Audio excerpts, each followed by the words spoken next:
On this slideshow, you'll find several practice questions as well as some helpful tips for Test 1.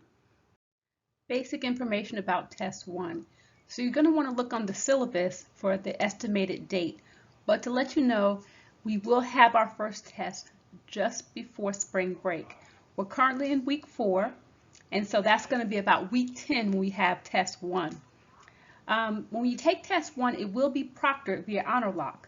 So you want to hammer out all the technical difficulties now while you have time. So to complete the test, you will need to have a camera, you will need to have a microphone. This was listed on the description of the course prior to signing up. So hopefully that's not a surprise to you. If you don't want to use honor lock, you are welcome to take the test in the testing center, but you just need to get with me ahead of time so we can make the appropriate arrangements. Now this test will have about 50 questions, and all of the questions are multiple choice. The information on the test is basically what we're talking about right now. On Test 1, you're going to find information about the science of human development. You're going to have questions about prenatal development and questions about childhood. That includes early and middle childhood. Now, there are 8 chapters, so that's a lot of information. So I really encourage you to digest the information right now. Take it in, learn about it, embrace it, but also know you'll be tested over it in the upcoming weeks. So you're going to have 50 questions.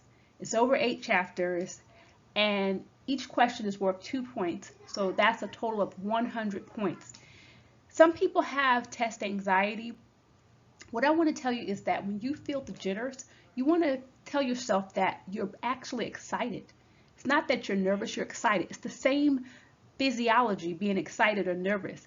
The difference in your mindset of embracing it and saying that, hey, I'm excited versus I'm nervous can be the difference between you making small errors or succeeding. So I will do another Zoom later in the semester prior to the midterm, and we'll go over some practice questions. But for now, I've put together this slideshow that has several practice questions for you to try out.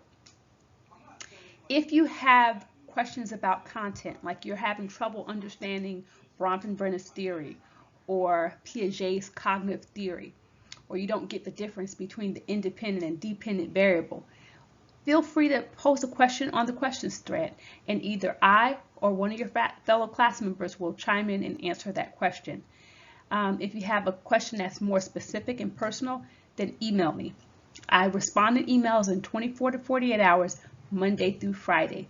If you send me a message and you don't get a reply back and you've asked a specific question, then know that I probably didn't get it if you didn't get a response in 24 to 48 hours, unless you emailed on the weekend. So Monday through Friday.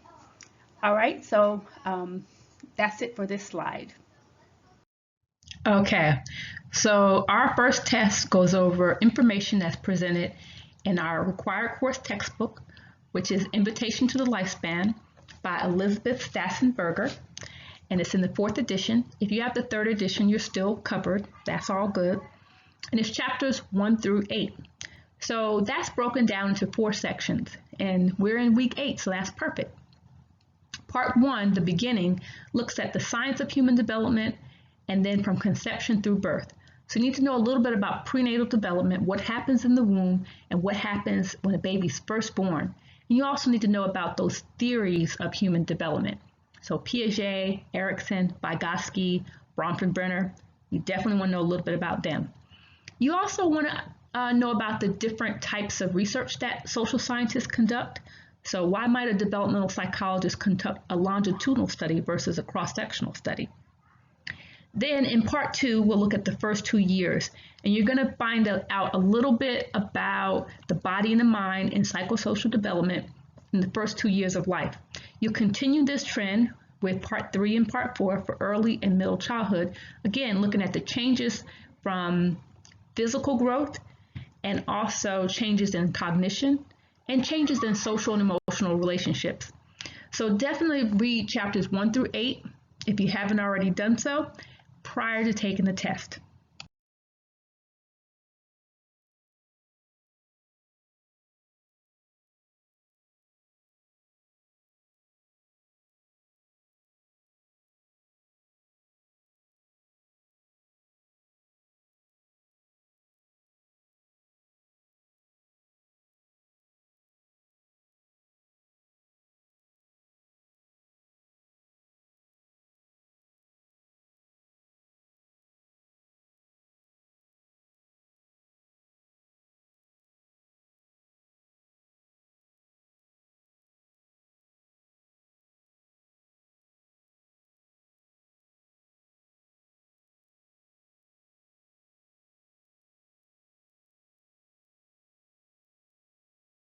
You made it to the end of the slideshow.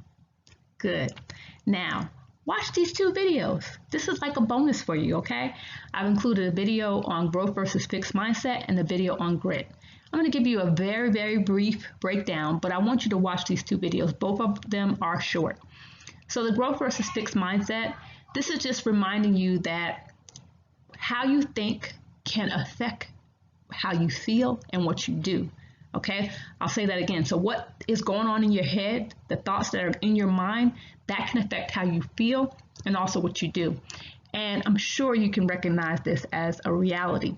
But if you're thinking negative, then you might feel bad or you might feel anxious. And as a result, you might do poorly on the test. So go ahead and clear your mind. In terms of grit, think about grit is about perseverance, passion and perseverance. So if you stick with something and you hang in there, you're bound to get better. And in our class, I intentionally designed our class with 600 points, and the test is only worth 100 points out of 600. So you don't have to get an A on this test to get an A in the class.